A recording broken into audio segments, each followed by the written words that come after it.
We are doing the thing. Oh, yeah. Shit. We're doing the thing. Nice. Proud of us for doing the thing. Guys, we do this thing. It's a thing that we do, and no one else does it. I don't think anyone else has ever done it, and we're doing it. That's true. We're the ones who do the thing. I don't think there's another podcast in existence. Wait, what's that word you use? Podcast? I don't know what that is. So I made a portmanteau of pocket cast, like you're casting the sound of someone's voice into your ears. Oh. Where does the D come from? That comes from all of us, baby. No? The D is inside of us all. I'm so sorry. Well, yeah, whatever that was. Wow, guys, we're here. It's the finale of our movie musical bracket. Yeah, we got to introduce ourselves, Alex. Oh, yeah, I forgot about that. Well, now you ruined that. You spoiled it. You spoiled who one of us is. You spoiled it. Matt, you spoiled my name. I'm sorry. No, I'll be introducing everyone We haven't even today. done a spoiler warning yet. Oh, no. There's a troll in the bathroom. Hello and welcome back. We're the Tough Cut Podcast. This is episode 25, the finale of our movie musical bracket. I'm Matthew. He's Alex. Shoot, I thought you were going to introduce me. I was drinking coffee. Thank you. And Jake.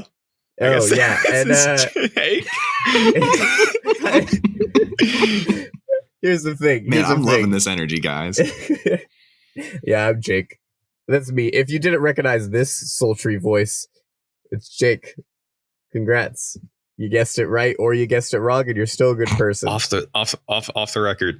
Is that the right way or the wrong way, Jake? It should be the right way. It has the yeah. Wait, now I'm confused. Does this sound better? This is the correct way. Well, that's stupid. All right, I'm Jake, and I have my microphone backwards for the beginning of this.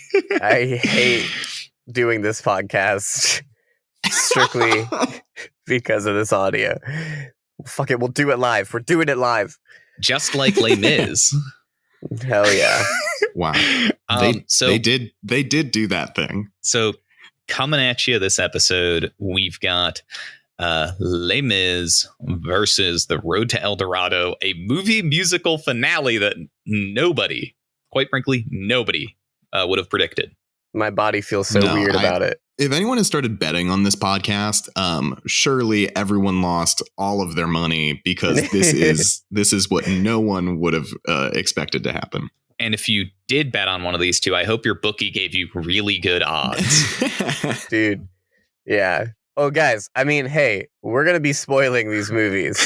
Oh, shit. That's true. And we're going to be spoiling just things, I guess. We've noticed that we just spoil things in life. So if you don't like things being spoiled for you, keep listening. Maybe we can change your mind about that. Nice. Should we make spoiler warning merch? Is that our thing? Is that gonna be our thing? Hell yeah. Maybe. Hell yeah. Maybe. We'll look into designs off the record. We don't want someone stealing our idea and selling them on Redbubble. Fuck you guys. So honorable mentions. We got a ton of them from the audience. Yeah. People like movie musicals, and I think they're mad at the ones that we picked. I was gonna say I really don't know if it's because they really like the theme or if they're just really upset about what's transpired. Which honestly, they got baited. You got baited, audience, to interacting with our podcast. Get destroyed. Hell yeah. Is that the reason why we all picked what we did? Is that it? No, I like my movies. So do I. So do I. Even though none of mine advanced past the first round. Hey, I've been there, dude. I get it. Or last bracket, none of them advanced past the first round. Oh no, we've switched. Oh, no. We've switched. Yeah, I'm in the dirt. Maybe you have bigger odds in the next bracket. Was that a hint? Will you find out what our next bracket is at the end of this episode? Stay tuned, gang. We're picking odd movies. We're picking the first or third or the fifth or the seventh movies or with the an ninth. odd number runtime. Odd number runtime. We've officially run out of ideas. We blew it quick, guys. Again, we spoil things. We told them. Jumping in with an honorable mention. This is one we talked about during the bracket and one we got a bunch of times from the audience. a movie that I never knew slapped until I watched it 2 weeks into our bracket. But The Prince of Egypt is really good. Yeah, Wow. dude. It has Voldemort I was really singing. Impressed. Voldemort sings in that movie. Yeah, it's really, really good. And that's wild. I am a starling prince of Egypt. It's a really good movie. Yeah, I have been listening to movie musical songs on Spotify since we started this bracket as research. I just did air quotes. It is immeasurably ruined my Spotify recommendations. I now get like the Percy Jackson musical soundtrack as a recommendation. Yeah. Yikes. Hell yeah. I have no comments on that. I haven't listened to it all. Wait. But So you did the research when we started the bracket, not before when we picked the movies? yes. Anyway, but The Prince of Egypt, just go listen to Plagues. It's literally such an amazing song. Or Deliver Us is also really good. It's great music. It's You're really playing good. with the big boys now. That's a great villain song. Animated masterpiece, just like Something Else. Someone else have another honorable mention? Yeah, I've got another animated one. Oh, you go. Well, I was going to also say another animated one, so you go for it, and we're going to see if it's the same one. Okay. 3, 2, 2, 1. Anastasia. Oh. Different ones. They're different ones. Mine is about the ocean, and yours is about being cold. Yeah. Yep. Yours is about Lin-Manuel Miranda, and mine is about Russia. Which they're kind of one and the same if you really think about it. I think so. Huh. Yeah, Moana's really good. You guys probably know what it is. So we can move on. Whoa. If you guys haven't seen Anastasia, though, I mean, that's a pretty beautiful little movie that fell kind of under the cracks because it was like in that weird Fox space where like Fox was making kind of Disney princess stuff, but like they weren't Disney yet. So they were like, we don't give a shit about it. And a little name you might be familiar with, Don Bluth. Yeah. Did Anastasia. Wow, Don Bluth. Dan Bluth. Don Bluth. Yeah. Dom Toretto.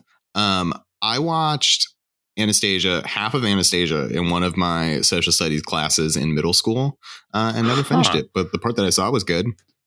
It has one of like the best villain songs because it's just little bugs in a spiral going like ooh ah ooh, and then Christopher Lloyd, who is Doc from Back to the Future, is the villain, and he has so much fun. It's just a really fun movie, and it has a really it's a beautiful little thing. I mean, it tells a very dark story, and if you know the real story, it's like oh god, but yeah, they're all dead. Yeah, they're all dead. That's the real life. I'm spoiling real life. Hey, spoiling real life. You talking about Lil Bug singing makes me think of Bug's Life, and it wasn't on my honorable mentions list. Is it a musical? I know that the Small World is in it, but are there other songs? I don't know, man. Isn't Small World in it? I don't know. Does that make a musical? Yeah. I haven't seen that movie in years. It's been such a long time. But bugs are cool. That was one of the movies that when they were doing like blooper outtakes, like animated bloopers that are just so funny. That's fun. That's good. All I know is your next honorable mention. What is it? Yeah, my next honorable mention is literally the only thing I know. So my next honorable mention, I don't know. I've not seen this in a very long time, but it's something I watched a lot as a kid. But The Sound of Music. Oh, yeah. Someone, one of our audience members also pitched that. They were talking about how like we didn't pitch any of that olden, like, I don't know if it's the golden age of like musicals or whatever, but like that era of time musicals. Yeah, we didn't do like Singing in the Rain. We didn't do like any of those classic ones. Mm-hmm. A fun note about The Sound of Music. Sound of Music is Nazi propaganda. Is it? I felt like it was pretty anti-Nazi. Like Nazis are bad. It's Nazi propaganda. My mom and fiance love The Sound of Music, and I absolutely hate it. I think it's boring as hell, and it goes on such a long time. That's fair. But a different movie with the same actress, Mary Poppins. I love Mary Poppins. Oh, yeah, the Lin-Manuel Miranda one. What? Oh, God. No. Emily Blunt and Lin-Manuel Miranda? Huh. Yeah. I think you just like Lin-Manuel Miranda. Well, no, I meant the Dick Van Dyke one, but how was it? It was okay. Dick Van Dyke, who I once mistook for Claude Van Damme. Oh yeah. Yeah. They are very different people. He could have done it. He could have done it. I feel like I'd be remiss range. if I didn't say honorable mentions for like any of the Muppet movies, especially the Muppets 2011. It had the best movie. It literally won an Oscar. That was on my list. I didn't do any of them. I don't know why I didn't. Too close to the heart. It was too close to the heart. Jake, if you had put the Muppets if you had put the Muppets, the 2012 one, I guarantee I would have pushed that to the final. It would be here. Yeah, no, I know, and I realize that now because it's genuinely such a great movie. Yeah, but oh well. Anyone else got some speedy before we talk about our audience picks? I got plenty. The just category I'll throw out are like the golden age Disney movies. They're all movie musicals. Yeah. They're all very competently made. They all got that music that just seeps into your brain. There's just so many of them. Yeah, I almost picked like Hercules, Princess and the Frog. Love Hercules. Yeah. Great so stuff. many of them. So they're all very good. But we could do like a Disney movie musical bracket, you know? That's specific. Yeah. We don't want to give the mouse too much credit, do we? That's why we put a DreamWorks movie in the finale. We could just do like Disney Pixar in general. That way we can do stuff like Ratatouille. That could be really fun. Get the this is our process for picking dirty mouse. For picking brackets, dirty mouse. Guys. This is what it looks like. A peek behind the curtain. Yeah. I'll just throw out a bunch that I love that could have been in here. Rocket Man was great. Some of our audience members said that one too. Bohemian Rhapsody, School of Rock, that Jake brought up a while ago. Little Shop of Horrors, I love. Wizard of Oz, Bob. The Wiz. Cheese Whiz. There's some good ones. Cheese Whiz. Yeah. Look at our brains, guys. Our brains in real time. You guys get to experience Might that. be the funniest comedians ever born. Cheese Whiz. I don't think anyone's ever done that. I don't think anyone's ever done comedy before. Yeah. Let's talk about some of our audiences. I'll bring them out here. Another classic one, West Side Story, was one that we just didn't do. I'm excited for the new one. We'll see what happens with it. Mm-hmm. I think Chicago was an obvious miss as well. That's a great one. That is one that was on my honorable mention list, and very much agree with the audience that it was maybe a bit missed. But I'd rather put in The Greatest Showman, which I'd never seen. We're all demons. We're all little demons. Yeah. Chicago was said multiple times. Hairspray was said multiple times. Sweeney Todd was said multiple times, which is pretty funny. Is it to me? Why is it funny to you? I think it's a good movie, but it's kind of like it's all right. It has some parts where I'm like, what's happening? But maybe that's just because of the content. Oh, a great one, Nightmare Before Christmas. That was such a fun, and like that's up our alley. I feel like you know, literally didn't even cross my mind. That's a big huge miss. Don't worry, guys. It'll be in a bracket at some point. We're already talking about doing potentially another movie musical bracket at some point because we missed so many good ones. So don't worry. There just are so many good ones. So whatever. I agree. I agree. Burlesque, and like Dreamgirls. Those are like fantastic ones, fun ones. Mm-hmm. La La Land. Remember that snafu? I remember. Wow, the guy who knows about the Oscars remembers that. Yeah, dude. Yeah. Again, no one has ever remembered the Oscars except for me. The what? We're filled with first here. Someone also put the Hamilton thing, and I'm sorry. I think that's cheating, dude. It's more it's a movie musical than it is movie. We could have put it in. It goes on your TV screen. So is the copy that Jake watched from Pornhub. I'm gonna film myself singing in a bathroom. Yeah, I was gonna say. Yeah, I've watched it on Pornhub first. Wow, that was an actual thing, audience. That isn't just a joke. Pornhub was streaming the Hamilton musical, and I watched it. That's so funny.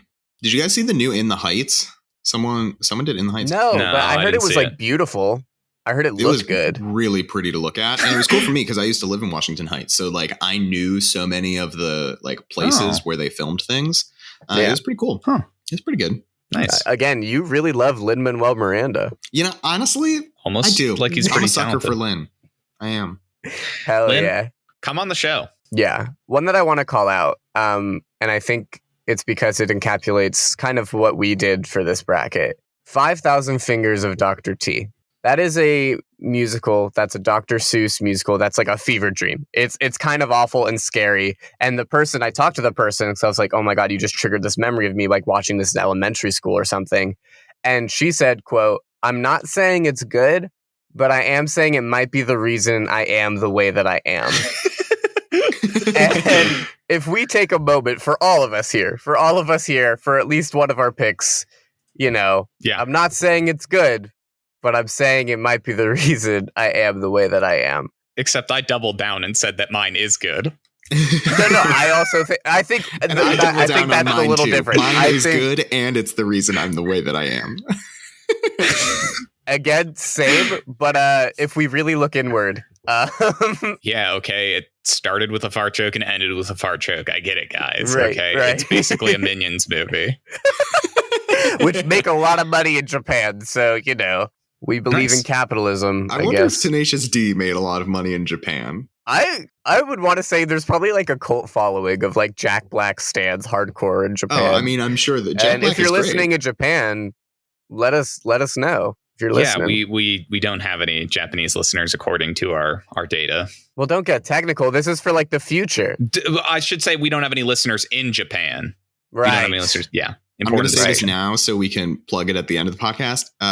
If you share this movie with someone you know who lives in Japan, yeah, or share this podcast with someone you know who lives in Japan. Share this movie. share Tenacious D. What was the movie? 5,000 Fingers of Dr. T and Tenacious D in the Pick of Destiny. And see what it's a hell of a double feature. Someone suggested Wayne's World. I don't know if that's a musical or not. What do you It guys has think? a lot of music in it, and they Does sing. it? Yeah, it does. I haven't seen it in a long time, so I genuinely don't remember. I remember really liking it though as a kid. In my opinion, I feel like it's same energy as El Dorado / Blues Brothers, but I mean, that's fine. Those are fighting words, Jake. Yeah, I mean, here at the Tough Cut, we fight about movies, so. Wow, is that tagline we used to use? Yeah. There are like other like mini ones, like Enchanted or like Inside Llewyn Davis, which is a fun pick. Any of those like biopic stuff, like Get On Up, that's fun. But yeah, guys, I mean, thank you so much for engaging with us. I again, it's either because you really, really love this theme or you really, really wanted other things. But either way, it's good because we have potential to do another one, and we probably will because I guess we love musicals, guys. They're pretty awesome. Do. I love musicals. We should write a musical. I actually, when I was in middle school or high school, my friends and I did have a plan to write a musical, and it was going to be pretty good actually, but we never finished it. Meanwhile, this was technically elementary school, I wrote a stage play titled Bistro about a boy named Bistro. And there is a musical scene in it. Him and his adopted brother, Kiko, sing Dancing Queen. Hell yeah. You're amazing. And if you don't give us that script, I'm going to cry. I'll go to your house and rob you. I don't even think I don't know. I'd have to look. I don't know if I genuinely don't think I have it because it was probably saved on my school computers. Oh my God. Yeah, myself and my friends wrote it and we put it on multiple iterations of it as we continued to improve and write more of the script. Wow. Matthew, what if there's a version that was saved on the computers in high school and all of a sudden you see a movie trailer come out and it's Bistro? Like, are you going to fight for the rights? Are you going to try to get that back? I think I have to. And it would be the most heartbreaking version of that, where one of my friends I wrote it with is like an executive producer on it. Like they took our story and sold it to the bigwigs. Yeah. Now streaming on Disney Plus, Disney Pixar's Bistro. Bistro. No! It's going to star one of us in it too. It's going to be like starring Alex. The ultimate betrayal. Wait a minute. That would be really funny. Hey guys, guess what? Did we just write the plot of our movie musical? There's a fantastic stage play called Death Trap. It's a stellar play. It's really good. You should read it. I if think you I've haven't. seen it. It rocks. Should we get into our comparison? Yes. Yeah, let's get into the finale. Again, thank you guys so much for your mentions. Woot woot for all of you. Woot woot toot toot. So the finale of our movie musical bracket. On one side, we have Les Mis conquering the Blues Brothers, passing by Mamma Mia. On the other, we have The Road to El Dorado in a great upset, defeating Rocky Horror, and then swinging it hard past the producers. They meet in the finals. A Titan on the stage versus a fun, quirky little movie musical. Yeah, okay. That works too. Nice. I'm gonna come out swinging, guys, because I'm itching to get into it because Yeah, get into it. So we've been talking about these movies for a couple weeks. I, in preparation for this, rewatched Les Mis and I rewatched The Road to El Dorado. And I did the same. Jake. Yes. You really almost had me. You had me for a bit. I was with you on Les Mis is like production's good. Some of the performances are good, but I realized that I hate Les Mis. And it's not because the movie is bad. Right. It's because I hate I hate the show Les Mis, and like the movie couldn't fix that. These are strong words. I know they are, and I'm gonna lay it out on the line. Cool. I think it's a bad adaptation of a book where the music is fine. All the songs sound the same to me. My biggest problem is that I think the characters in the show are bad and poorly developed. Fantine, whatever Anne Hathaway's character, has the most beautiful, best song in the whole show. And she's in the movie for 10 minutes. So it doesn't matter. Like, oh, I don't know about that. It's so empty. The characters don't develop. Cosette is like such a boring one-dimensional character. Eddie Redmayne's character has some depth, but like he's rich fighting the revolution, does the revolution and it fails, and then just goes back to being rich and like he's the one character who gets everything. Like that's such bullshit. Jean Valjean is one note. Huh. Eponine is in the movie for kind of no reason. Like, there are a bunch of characters who are poor and sad and die. And they all do the same thing. Sounds like real life, my guy. Damn.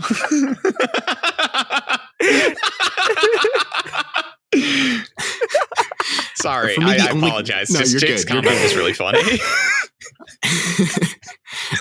For me, the only character with any real depth is Javert, but in the movie, he's played by Russell Crowe, and it's a joke. Russell Crowe. So you can't like take it seriously. Cool.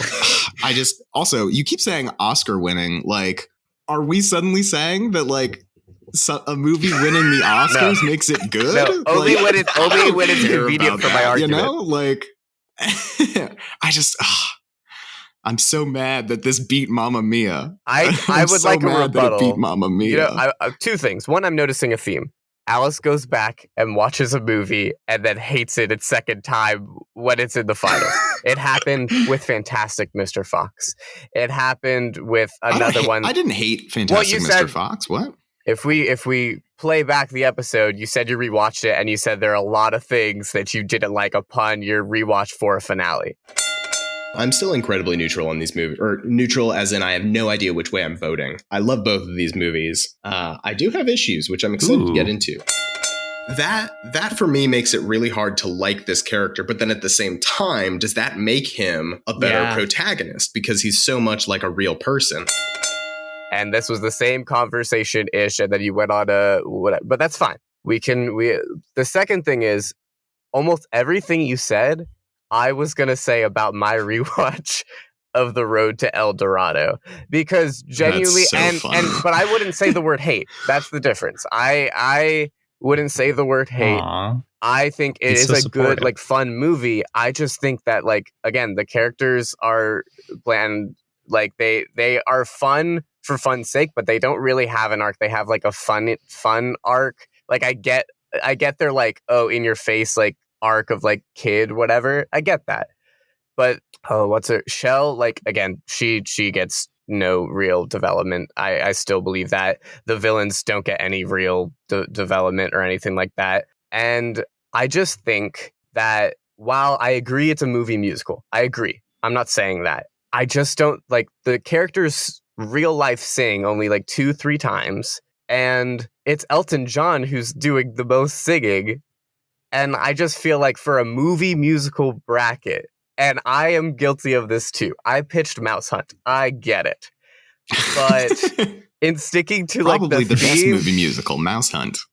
Yeah, I pitched Mouse Hunt for this bracket. I just think for this theme, I like The Road to El Dorado. I just think it would be wild if it won, because I just don't think it is that strong of a movie musical. My issue, though, is that I think Les Mis is a bad musical. I don't think that this is like a horrible movie. I think that Les Mis is a horrible musical. And so when you adapt it to a movie, like, I don't think it's better because it's a movie, you know? Like, it is a musical, but I don't think it's a good one. Like, I get what you're saying about Shell. Like, yeah, she falls off at the end, but there are like 5 big female characters in Les Mis, and they're all one note, and they all die, and they're all unimportant. You know, like Cosette only exists to give Jean Valjean something to do and to give Eddie Redmayne something to do. Like, it's just bad. Like, I think Fantine's character has like I Dreamed a Dream, the like most iconic, probably most famous song in Les Mis, right? Mm-hmm. One of them at least.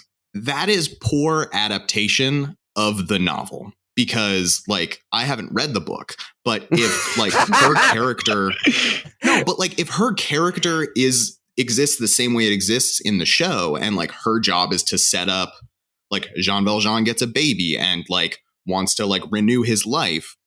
If that's her whole job, why did they give her that song? Why not give Cosette an arc? Like, it's just, I think it's the most powerful, like... It just feels so empty. It's a powerful way to, like, send off, and it's like I don't know about empty. Like you're saying, it's the most powerful song, right. And then you're saying it feels empty? It is the most powerful, biggest song, but her character is not a big, powerful character. Like, it's so small and empty, like... But she carries throughout.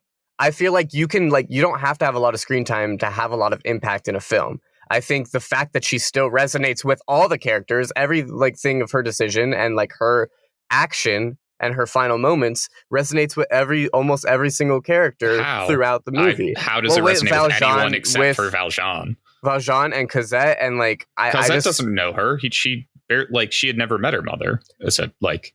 They don't they don't know her, but like it's theming, like if you're music or whatever, like the theme of like her I Dreamed a Dream, like it's encapsulating the theme of the movie. It's not like her, but it's like it's the story of it, and it's the audience's participation. Yeah. So I feel like I've aged out of the points I wanted to make. Sorry. No, it's okay. One of the pieces I wanted to directly respond to, and what you said, Alex, that so many of the songs feel very the same. I think a lot of that's intentional. They reuse a ton of the same motifs again and again and again to be used by different characters. Like the primary motifs of Valjean and Javert, they switch between using them. Like I think that parts of those are intentional. Yeah. I don't know what message they're trying to say by switching the motifs between the two of them. Well, they're mirrors. They're like foils to each other. You know, I guess that's true. They are foils, and they interact. Like the confrontation like proves that like them existing with each other is a very like back and forth like moral physical battle. Mm-hmm. But sorry, continue. Yeah. So like I think that piece is intentional. Then on the other side, I do think I agree a little bit that it feels really frustrating that Eddie Redmayne's character, who's like this rich kid who they almost call like a poser to the revolution, is the only one that survives. Like everyone else gets shot dead. And the reason he lives is because Jean Valjean is like, well, my daughter wants to jump his bones. Hell yeah. So I'm going to save his life, where everyone else just gets obliterated. Like that sucks. But also, that I don't know if like that. It's called Les Mis for a reason. Yeah, like it feels bad, but I don't know if I see that as like being a bad point of the story. Well, so it's not just that he's like the rich kid is the one guy who survives. It's that it's the rich kid survives and then gets the girl and goes back to being rich. Like, it's like that's how his story ends, you know? But I feel like that's a commentary on like real life. Like, I hate to say it, but that's how shit works out. Then the movie is like, oh, he's the hero. Like, that's not, it just feels bad, right? I can't be crazy for thinking this. Which I think is, I agree with both of you. It feels bad for sure. It's part of the point, and it illuminates your feeling that, like what you said in the finals of Les Mis versus Mamma Mia, that you want a musical to kind of be like a happy, like fun experience. But I feel like Eddie Redmayne's character at the end of this movie, they're trying to be like, life goes on. It's a celebration. They're getting married. Like they don't want the audience to think, oh, this is a commentary on the rich. They want the audience to be like, see, some people are happy. Like, that's what they want people to take away. Yeah. They show all the dead people singing together. But and like, that's not like the way that like the last song is, it's phrased as like, we won, life gets to go on, is the way that the last song reads to me, because this character lives and gets a happy life. I don't know if I get the whole we won, but on like kind of a note comparing the two movies, like The Road to El Dorado with the songs, I just don't feel like have that much of like a thematic, like emotional theming and like everything. Like it feels, there are songs in it. I like some of them, they're fun, but it doesn't feel like it's like telling a story hardcore. I don't think you need the music like in Road to El Dorado. I think it's great that it's there. I think the soundtrack's there. If none of them sang and it was just Elton John's soundtrack, I still think it would be the same movie and a good movie. But it would be a good movie. I think if Les Mis didn't have the music, it would be bad. Like, it would be, no one would care about it, right? Because it's a musical, though. That's what I'm saying. Right, but like, Les Mis needs the music because the rest of it is bad and the music is pretty, but it's already a book. Like, it doesn't need it to be a story. It's just a bad story. Matthew, what was your point? Sorry, we keep talking over you. No, it's okay. It's okay. You guys are very passionate, heated. It's the back and forth trying to pull me one way or the other. And Matt, you talked so much the last episode. Look. So the piece I wanted to throw out, there are two different things. One, I think I agree a little bit with Alex's basic premise that you can pull the music out of The Road to El Dorado and it's still like a good movie. You can I think that most of the songs have a musical number, like they're all musical numbers. They just don't happen to be occurring diegetically in the world. They're non-diegetic. Mm-hmm. They're still musical numbers to me. I think you could pull out the musical numbers in the music and the core story is still interesting. I obviously think the music improves it, makes it better. I love It's Tough to Be a God. That is, I'm no stranger to that piece. And then I also agree a little bit with Alex's piece on Les Mis that like, I think I'm not totally sure I understand the point you're trying to get to in saying you could pull the music out when you could literally pull the music from Les Mis. You know, so like what is the heart of what you're trying to get at with that comment, Jake? Yeah, I just feel like The Road to El Dorado's music isn't like something that makes it stand out for what it is. I think it's the characters of Tulio and Miguel. The music's more central to Les Mis' experience than it is The Road to El Dorado's. And if we're doing like a best movie musical, I feel like if it's centralizing music, then like that's part of what we're talking about in this bracket. I'm not saying The Road to El Dorado couldn't win another bracket. I'm saying for in this bracket, I just feel like it's a disservice to pick a movie that doesn't like its music doesn't add like it isn't central to its. But if we're only judging it on the music, then we might as well just name this the best concert bracket, you know? Like a movie musical is more than just the music. It's not just the music, but it's a big part of it. It has to be a big part of it. I think so. Like, that's the thing. But I also really love the music in The Road to El Dorado and like think that it's very beautiful and woven throughout, and it gives a sense of adventure in some points and a sense of melancholy. Like, I think you don't necessarily give the music in The Road to El Dorado the credit that I think it deserves. Look, I did the rewatch, and I just think it's Elton John singing, and which it's I think great, is great. It's good music. I don't think it has to be the characters singing for it to have meaning in the context of the story. Yeah, they're to me, they're still musical numbers. Yeah, I'm not saying they aren't. I just feel like for maybe. Yeah, I don't know. I just feel like with the theming, it just is a difficult pill for me to swallow for picking it to win a best. I love that it's different. You know, I love things that are different, challenging the brackets or whatever, but I just think it's almost a little too different to where it doesn't it doesn't do a lot for me, you know. And I think there are better examples of this kind of like movie or whatever that could have been. But that's besides the point. We already did honorable mentions. We already talked about that. You know what I mean? That's my piece about it. I don't know if I can swallow that pill. Damn, it's a big pill. So I will say, in terms of the music, I would rather listen to a music full of Elton John singing than a musical full of Russell Crowe singing. They also feel the same. I don't know. But So something I want to throw out. This is crazy. Russell Crowe like was in a band. What? yeah, Like Isn't that wild? He can actually sing. He's just not like a stage singer. I don't understand what happened. That's crazy. there is nothing on earth I wish. Like yeah. jumping into like some of the production pieces of Les Mis is like such a fascinating rabbit hole to fall down. Yeah. Obviously, it's really impressive the kind of live commitment that they had. Mhm. But then there were just like really weird things that some of the actors were doing. Like Hugh Jackman was dehydrating himself for days. yeah. God, Hollywood's I so just unhealthy. don't understand why those things happened. It's It's so just- I so mean, strange. Hollywood stuff is you could like production behind the scenes for every movie. It's wild, but like it's an interesting point with Les Mis and Road to El Dorado. They're both like did very different like things for its time and are very different for like our bracket because like Les Mis with all the live stuff in the production and Road to El Dorado with its choice to not have like the characters sing and all that and be an animated film, which is awesome that it's in the finale for that.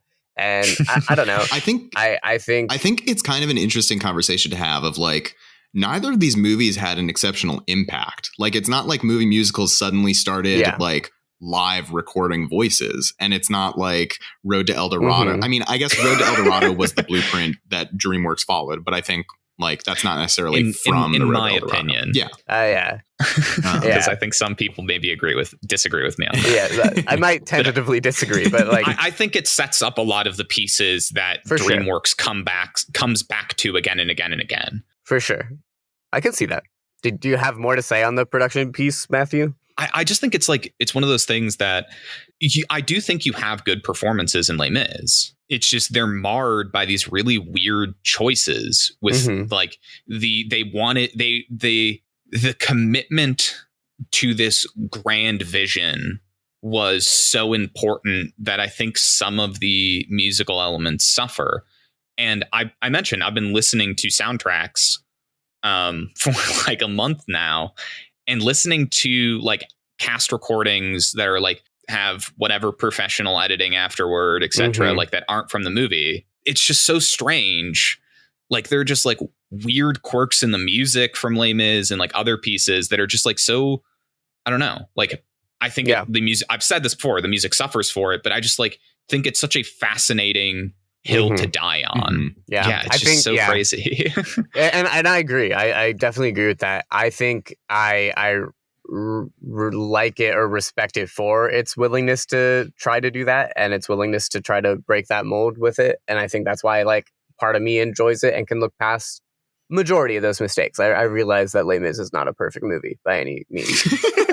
But this is what we have to deal with in the But bracket. this is what we have to do within the bracket. And I mean, I feel the same about Road to El Dorado, obviously. Like it's not a perfect movie. I think we can all agree for both Slander. of those. And so slander, libel. It's libel if it's written. Oh, I've been writing it all down. I have a stenographer with me in this tiny closet. He pans over to the left. And they're just I should have a pocket stenographer. That'd be fun. That'd be really funny. Were you going to finish your point? Which Or was was you're ending it there with roughly? I think we'd all agree that Road to El Dorado well, I also think isn't we perfect. we can agree that both these like films have issues, and we even like have talked about other picks that might have done better and whatever in a bracket, but like we're here and they're not going to be like perfect whatever by any means, but I think for what they are is I don't know, we'll see. I don't know. So obviously, I demonstrated a great love for the Road to El Dorado in our last episode. Right. I think it plays with musical conventions in interesting ways. Obviously, you sort of disagree with that, Chick, which is okay. Yeah. There's just this piece of my heart of hearts Rogues. that roguish leads, Yeah. combined with It's Tough to Be a God is Yeah. literally such a good song. It plays to you. Yeah, it plays to you. It's just so fascinating to me that like that choice is such a powerful decision to me, to have one of the few songs that occur diegetically not fit musical convention is really fascinating. And I think it works like in context of these characters really, really well. And I just think that that's something that's so cool about what Road to El Dorado does. Yeah, it's just so catchy. Yeah, I mean, that song works. I like that song. I just, you know, I wonder how this movie would be if they actually let the characters sing. Like, I don't know. Let Chell sing, let the villain have a song. I feel like it'd be so fun. It's really like it'd be interesting, awesome. Especially because the soundtrack as it's released is all Elton John. So like, it's even like It's Tough to Be a God is covered by Elton John on the official soundtrack, which I like that version much less than the one in the movie. Yeah. I don't know. I just think there's like, I do agree a little bit. Like, I love Elton John as a musician. It would be a super interesting thought experiment to have someone go through and like do like a covered cast recording or something. What if it's like an opposite thing where like they were starting to record, they were gonna have the characters sing, and then they realized like Shell sounded like shit. And they're just like no, Elton, just do it, please. We're gonna cut everything else. We're gonna have you sing all the songs. Yeah, they were gonna have the characters sing, and then Elton John sang them for like the soundtrack version, and they were like, "We'll just use these. We'll just put them in. We don't want to do this live. No. I just think it would have been so much cooler to see like the witch doctor and like the conquistador even have a song. That'd be so fun. Or like Shell or even the other chief. Like, I just wanted them to sing, and I wanted them to have more of a I don't know. Sure. If it's like a movie musical, I just feel like I wanted these characters who felt like they could be more interesting have their moments, have their big like whatever moment. But you know, that's part of the gig, I guess. Yeah. Mm-hmm. So something I kind of want to pose is something you really like in musicals, because I know I guess you do like Les Mis and also like Hamilton. Do you like that almost like hybrid operatic style where there's like all the dialogue is also sang? Like, is that your preference over cutting between music and song, or speaking and singing? No, I think I like both. I think if I'm settling into a movie musical, I almost expect it to always like be the singing, but I don't mind, like, because I love like the Muppets, and that's like breaking apart and like whatever. Rocky Horror, I like, also love very much, which love Rocky Horror. Only, yeah, I love like like Princess and the Frog, like Innocent. Like, I do like the other stuff. Prince of Egypt. That's true. There's so many good movie musicals. No, it's an interesting question. Yeah, I don't think it's a condemnation. I think that that's like a really impressive style. Absolutely. It takes a lot. It takes a lot to make a whole story. And I'm sure doing it as a movie is even more exhausting because I don't know. I know you two have worked on sets and you guys are there for so many hours. That's crazy, man. Are these people just singing hour after hour after hour? Tom Hooper or whatever just sings his direction. It's crazy. He does the same thing. You're not allowed to speak on set. It's only singing on set. Bricks flying in. Oh my God. Okay. Guys, should we do a musical episode where we sing the whole time? That's a terrible idea. Never mind. That'd be our bonus episode, and it's 5 minutes long. It's just Ghost Rider. Do we have any big points? I think we talked about most of what I wanted to talk about. You are the in-between here, for dominating Matt. The conversation. No, I apologize. It was only at the very beginning, Alex. You're good. But you're saying I did dominate the conversation? Well, at the beginning, you went on a little bit of a monologue like that. It happens. We've all done it. Guys. I'm sorry. Alex, trying to pull at your heartstrings, Matthew. There will be no pity here. God. Matthew's growing. He's growing 3 times his size. Oh, God. I'm getting bigger, one could say. Hint. Swole? Hint. I forgot about that. Wow, that's so exciting. Can we vote so we can introduce the next bracket? I'm so excited. Yeah. I think so. Let's do a little votey. Ooh, a little vote. Okay, I'll start because I'm probably pretty obvious. I'm voting for The Road to El Dorado. Yeah. I am voting for Les Miserables. It all comes down to this. I am voting for The Road to El Dorado. Wild. I think that there's super impressive production pieces. And honestly, for me, the impressiveness of the production, set design, and other things are what carried Les Mis to the finals. Like, I think it's a super impressive musical. It's just the music I don't enjoy as much, which is a big piece of this. Sometimes, like, we'll get to finals and like it'll be a clear, like, okay, there's two of us and then one person's in the middle and we like talk about it, and like sometimes I feel like, oh dang, I didn't defend it as much as I could, but I genuinely feel good about how I defended Les Mis and like what this conversation was, so like I'm fine with it. Audience, you can decide if you're fine with it. And let us know if you're not. I know one person who is going to be unhappy. I know many people who are going to be pretty happy. So I think it balances out. Yeah. In terms of utilitarian philosophy, it does balance out. Right. But yeah, I go ahead. Congrats to Road to El Dorado, you sneaky scamp. You did it. Thanks. I think that thank you is more directed at the beauty and majesty that is DreamWorks Animation Studio. You got there. You got there. Thanks so much for listening. But we still got one big announcement. The next bracket. That's right. The theme for our next bracket is big movies with big things in them. Big title, big thing. We got some real fun ones. We're playing fast and loose here, guys. Fast and fucking loose. Get ready for a bumpy ride. So, wow, very funny. I picked Cloudy with a Chance of Meatballs, big food. And I picked Pacific Rim, big monsters and robots. And I picked The Big Sick. The sickness is it's big. In the title. You're fine. It's in the title. He do be sick though. Promare. Nice. Which is a Japanese film. There are big robots, big fires, and big destruction. And finally, Destroy All Monsters. Hell yeah. 1968. Hell yeah.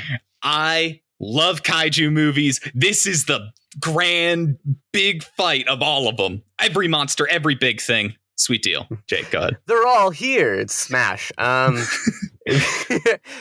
I picked Big Hero 6. It's in the title. Fuck you guys. Cheaper by the dozen. Big family. Big old family. Love it so much. Big man Japan. I almost don't want to say anything about this movie. It's a wild ride. It's a Japanese film. I know nothing about it. It's a we're gonna have some fun. I hope it goes up against all of these. Nice. Guys, thank you so much for listening. Follow us on Instagram, Twitter, Letterboxd @ToughCutPod. We will be tweeting and Instagramming our matchups for next week. So stay tuned, they might guys. be hit with a little bonus episode before the bracket. We'll see. Do not forget our name. Do not forget us. The Tough Talk. Okay, it's crazy. Bye.